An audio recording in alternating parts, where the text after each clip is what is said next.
ในวันที่ 8 กรกฎาคม 2026 นี้สหายพลโทใส่ใจกรมศิษย์รองรัฐมนตรีกระทรวงป้องกันประเทศพร้อมด้วยคณะรับผิดชอบจัดงานพบปะมิตรภาพเวียกงานป้องกันชาติอยู่เขตชายแดนขันรัฐมนตรีกระทรวงป้องกันประเทศลาวเวียดนามครั้งที่ 3 ในระหว่างวันที่ 9 หาวันที่ 10 กรกฎาคม 2026 นี้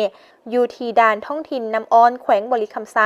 สาธารณรัฐประชาธิปไตยประชาชนลาวและด่านท้องถิ่นแท่งทุยแขวงแงอานสาธารณรัฐสังคมนิยมเวียดนามเพื่อรับประกันในการกะเกี่ยมเวียกงานทุกด้านให้มีความพร้อมและสำเร็จตามแผนกา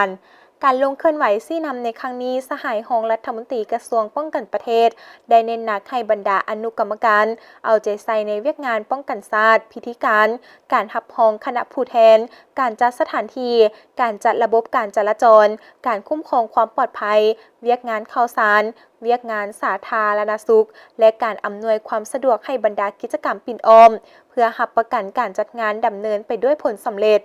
กิจกรรมครั้งนี้เป็นเหตุการณ์สำคัญทางการเมืองและการต่างประเทศของ2กระทรวงป้องกันประเทศที่สะท้อนให้เห็นถึงสายสัมพันธ์มิตรภาพอันยิ่งใหญ่ความสามัคคีพิเศษและการร่วมมือรอบด้านระหว่างสาธารณรัฐประชาธิปไตยประชาชนลาวและสาธารณรัฐสังคมนิยมเวียดนาม